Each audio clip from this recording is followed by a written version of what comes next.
So die storie van die Pinotage begin eintlik seker ook omtrent hierso so in die vroeë 2000s, waar ek eintlik glad nie 'n fan was van Pinotage ooit nie. Beland ek toe hier by Sumerich en daar is 'n klomp Pinotage in aanplanting. En dit maak vir my geen sin hoekom iemand in die hemel en aarde sal Pinotage plant nie, maar nou ja, ek stak daarmee en ek maak soveel as moontlik rosé as wat moontlik is. Maar daar's nog te veel en ek moet ook 'n paar vate rooi wyn ook maak. Tot my verbasing lyk hierdie Pinotage toe nou glad nie soos die Pinotage waaraan ons gewoond was nie en wat redelik standaard was vir daai tyd nie. Niks van die geure, piesang en daai tipe van goed ek nie so mal oor was nie, is in die wyn nie. Dis eintlik 'n wonderlike, sagte, beautiful wyn, amper soos 'n, jy weet, soos 'n Pinot Noir op steroids, as ek dit so kan uitdruk.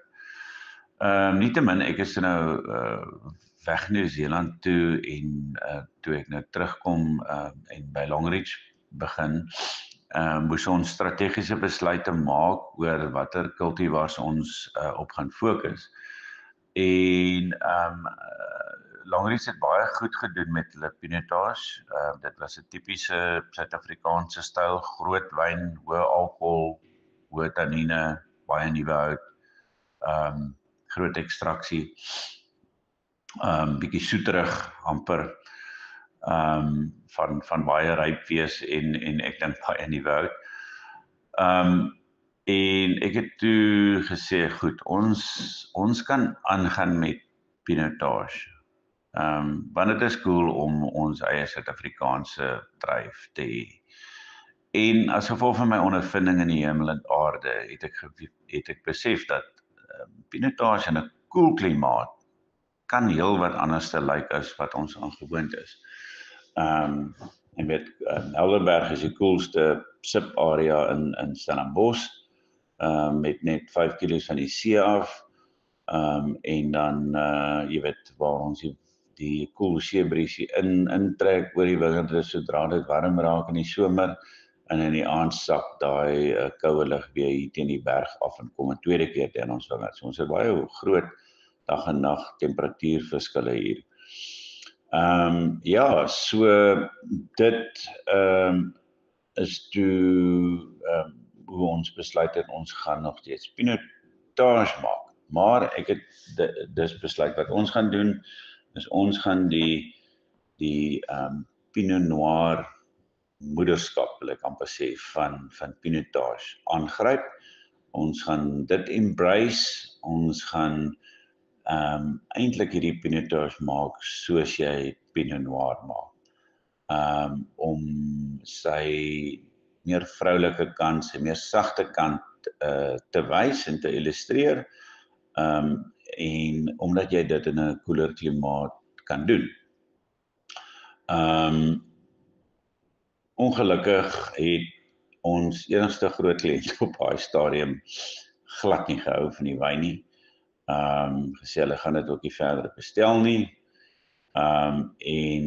Dit was toe 'n bietjie klippekou gewees.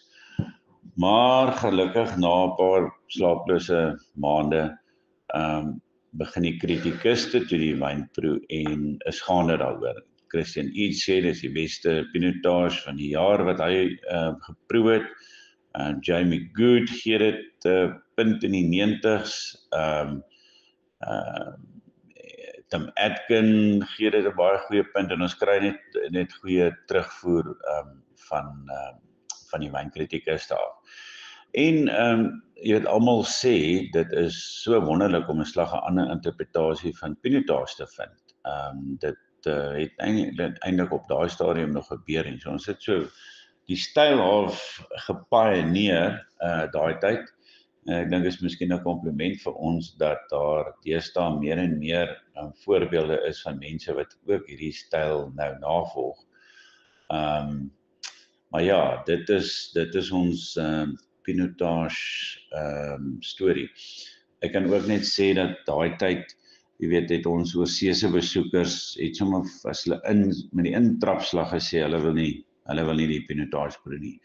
En ek het vir die staf gesê om so in middel van die proe vir hulle 'n glasie in te gee om iets niets te probeer en op die huis. En deurlopend was hulle mal daaroor gewees en dan was hulle verbasing groot as soos hulle gesê het, maar dis nou eintlik ons pinotage. Ja, so ek dink die wynmaakproses net vinnig is maar dieselfde as met al die rooi. Ons stingel dit, maar ons crush dit nie. Dit gaan in die gistingtanke in. Dit is 'n natuurlike gisting. Soos ek gesê het, ons werk met sagte hande daarmee. En na gisting gaan dit na vate toe.